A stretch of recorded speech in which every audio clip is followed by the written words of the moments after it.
Welcome to HortTube. My name is Jim Putnam. In this video, we're going to container plant boxwood. This is one of the new Better Boxwoods. This one's actually called Skylight.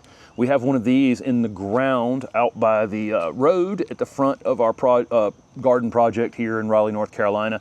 Skylight is one that you could pretty much do anything you want to in terms of how you would shape this in the landscape. It naturally wants to be a upright and kind of narrow variety. So this one can, reach as tall as 6 feet if you ultimately wanted it that tall, but it can be kept any size you'd want to keep it. So this one is the kind of the most boxwood, right? You can just whatever shape, whatever size you want it. It's a little more vigorous growing than the other 3 varieties, which will be good for some and not for others. If you're trying to get to some, certain height and a little faster, Skylight's the one for you. If there's a space that where you just don't want them to grow very quick at all, you might go with one of the smaller growing varieties. We have all 4 of them planted here in the garden in Raleigh. These are the first kind of scientifically blight resistant boxwoods. So these were over in Europe, they had boxwood blight before we had it in the United States. And so they were working on it a little bit longer. So this is breeding from Europe that has again been proven to be boxwood blight resistant. And then there are four so far in the Better Boxwood collection, and there's more and more availability on these. But basically, any shape you'd want to keep them, there's one for you out there. And we're going to container plant one. And the reasons that you would container plant a boxwood is because they're so cold hardy. So we can kind of leave them in the container. We're in Zone 8A in Raleigh, North Carolina. I can put a boxwood in a container and just not have to worry about it during the winter time. So I get this evergreen color year round. Also, I can turn these things into various shapes. That's another thing that I can do. I can, whatever shape, if I had a tall and upright container and I wanted this Skylight boxwood to kind of represent that by having it tall and upright, I could. I've got kind of a short squatty pot that I got from Michael Carr Designs. It's beautiful. But we may keep this in a shape that kind of represents the container that it's going in, and boxwoods will allow us to do that, right? We can, whatever shape I want to keep it, is kind of perfect for that. When I plant a shrub into a container, I actually like for the soil mix to be a little better draining than I would for other things. If this was just going to be all flowering annuals, I might lean more toward all compost or peat moss or coconut coir or something like that that would retain some moisture a little more. But with shrubs, the one thing I wouldn't want is for in the winter time, because I'm going to keep this out here all the time, when it's not hot outside, I don't want that pot to stay just ridiculously wet. So I need it to drain a bit. So I have compost, soil cube compost that I'll be using. You can use any kind of compost you want, and I'll mix it with some sort of pine bark. But this particular time, I'm using the veggie mix from Soil Cube that has some bark and compost mixed together. And I find that it's really done a good job on our other containers out here this season. And so again, it's compost, but it has a little bit of chunkiness to it. So it's a little bit of pine bark blended into it. And it probably will be hard to see on here, but it's just got a little bit of chunky material mixed in to compost. Again, whatever potting soil that you like to use, but use one that's slightly more well draining for your containers. And there ain't a whole lot to think about with planting a boxwood into a container, other than I kind of want to go through here and tear at these roots a little bit, because this one is a tiny bit root bound here. You can see how this one is ready to get out of this container, right? So we'll go through here and break these roots up, and so that the roots start heading out into the container after it's in here.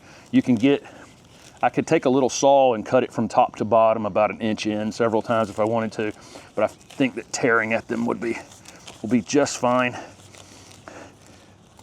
for this operation, and get these roots heading out away from it. I want the water. I don't want to overfill my container. So I want to put this crown of this boxwood about 1 inch below the top lip of the container ultimately, which is about where that has landed. I had some existing soil in here. We reuse potting soil. So if I'm changing something out in a container, I'll keep about 50%, maybe 60% of the soil I already had, and then refresh it with some new potting soil. So I'm going to just fill in around that real quick with this soil cube compost. But again, there's whatever kind of compost or potting soil that you want to use. You know, that's up to you. I'm not putting any fertilizer in with this necessarily, so I probably don't get the potting soils that have the fertilizers in them already. I'll fertilize it when I want to fertilize it, and there's certain times of the year I don't want to be fertilizing it. So certainly in the fall or winter, I won't want to be pushing new growth on it. I'll just gently tamp the compost down around the edge, and again, I'm leaving a reservoir so that when I water, the water doesn't just, if I mounded this up in the middle and then I watered it, the water would just come right off of the edge. I'm leaving the crown up just a hair. I don't want that to be the wettest spot in the entire container. So I'm leaving a lip for water, but I'm not allowing it to just be a pond right in the center of the container. I hope that makes sense, because I don't want to end up overwatering the shrub, okay? Now, what could we put around this? We could have all kinds of, we're doing this during summertime, so I have flowering things, foliage things, weeping things. This thing's kind of the star of the container, so we can pretty much do anything around it we want. The way we go about designing most containers is we have a thriller, a filler, and a spiller. And so definitely the boxwood is going to be the thriller in the container. And again, I'm going to shape this into a Christmas tree or a round ball or anything I want to do. And it can stay in here for several years. And so over the course of several years, I could come up with a few combos for this, right? Winter combo with pansies or violas or panolas or something like that. And then summer combos with other annuals or perennials as well. I highly recommend when you get a dark foliage plant like this, that white flowers or brighter color flowers, brighter color foliage combination will look really, really good with this. And it will make this stand out and those things stand out, having them together.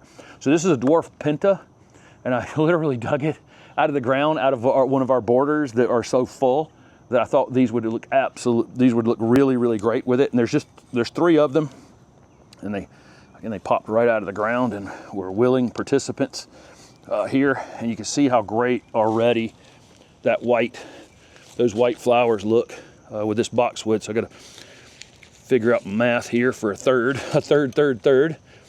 and tuck that one into that space.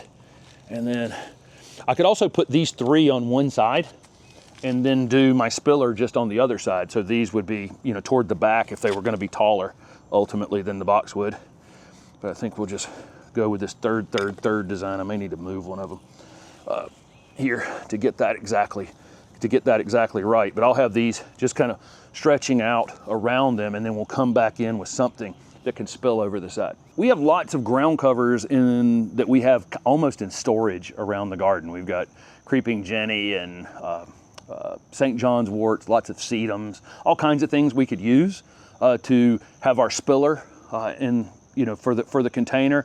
But I really like this dark green with the white flowers to come in here and do a kind of a bluish silvery hue to the remaining piece. So I've got this Dusty Miller got one of these that I'm going to use in this back corner.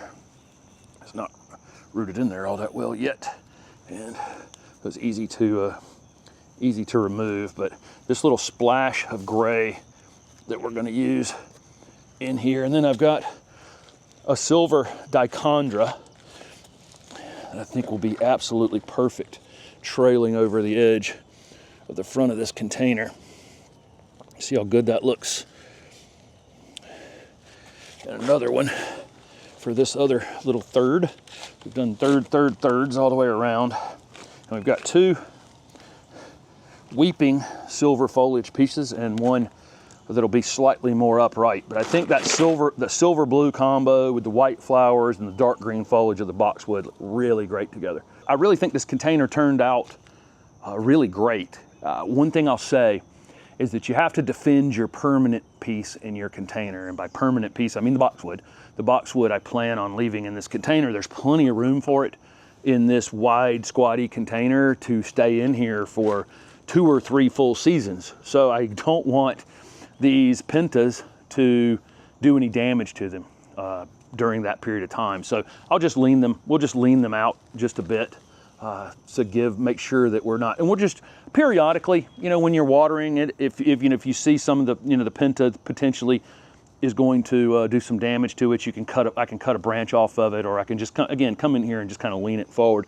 This will fill in really quickly. I can top dress this with some fertilizer, spring and summer, any time that I feel like it's not growing as fast as I want it growing. Give it a little bit of organic slow release, you know, organic fertilizer of some kind.